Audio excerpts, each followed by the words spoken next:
নতুন চেয়ারম্যানের নিয়োগকে কেন্দ্র করে চলতি মাসের শুরু থেকেই বিপাকে ইসলামী ব্যাংক। সচেতন গ্রাহক ফোরামের ব্যানারে শুরু হয় বিক্ষোভ। ঈদের ছুটির আগে পদত্যাগপত্র জমা দেন ব্যবস্থাপনা পরিচালকও। এর জেরে প্রায় 4,500 কোটি টাকা আমানত তুলে নেন গ্রাহকরা। স্বাভাবিকভাবে এখানে যেহেতু 5 জন অর্থমন্ত্রীর বাজেট পরবর্তী সংবাদ সম্মেলনে এই প্রসঙ্গে গভর্নরকে প্রশ্ন করেন সাংবাদিকরা। আলোচনা হয় তার ঋণ খেলাপি হবার ইস্যু নিয়েও। জবাবে তার ব্যাখ্যা দেন কেন্দ্রীয় ব্যাংকের গভর্নর। জানান, যারা ব্যাংকের টাকা চুরি করেছে তাদের শান্তিতে থাকতে দেয়া হবে না। ইসলামী ব্যাংকে আমরা এসে একটি বোর্ড পাই, যে বোর্ডটি অন্তর্বর্তী সরকার কর্তৃক গঠিত। এখানে 5 জনের একটি বোর্ড ছিল। এর মধ্যে একজন সদস্যের ব্যাপারে কিছু অনিয়মের অভিযোগ আসে। আমরা তাকে বদলাই হচ্ছে মার্চ মাসের 16 তারিখে। এর বাইরে আমাদের কোনো কার্যক্রম ছিল না।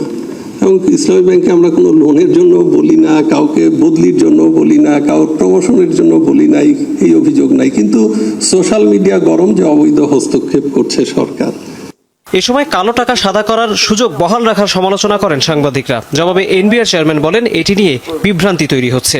কালো টাকা সাদা করার কোনো প্রভিশন রাখা হয়নি।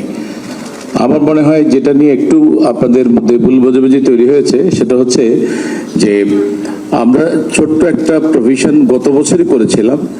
যারা জমি বিক্রি করেন, যেই টাকা পান কিন্তু রেজিস্ট্রেশন হয় কম দামে, অথচ ওনার টাকাটা কিন্তু হয়। এ সময় ভাড়া ভিত্তিক কেন্দ্রের ক্যাপাসিটি চার্জ নিয়ে নিজের অসহায়ত্ব প্রকাশ করেন বিদ্যুৎ মন্ত্রী। বলেন, সরকারের নেওয়া উদ্যোগের ফলাফল মিলবে 2 বছর পর। আমাদের দেশের সবরিন গ্যারান্টি দিয়ে ক্যাপাসিটি চার্জ লাগানো হয়েছে এবং এখানে অনেক ব্যাংকারও আছে এবং এই ইনভেস্টারদেরকে ব্যাংকেবল করার জন্য এই ক্যাপাসিটি চার্জটা এই ইনভেস্টারকে দিয়ে এখানে পাওয়ার স্টেশন নিয়ে আসছে। আমি ডে 1 ক্যাপাসিটি চার্জ নিয়ে বসেছিলাম এবং যে এগ্রিমেন্টগুলো আমাদের ওই সরকার মানে চুরি করার জন্য যেটা করেছিল, এগ্রিমেন্টে এত ইনভেস্টারের পক্ষে করেছে, সরকারের পক্ষে কিছু নাই।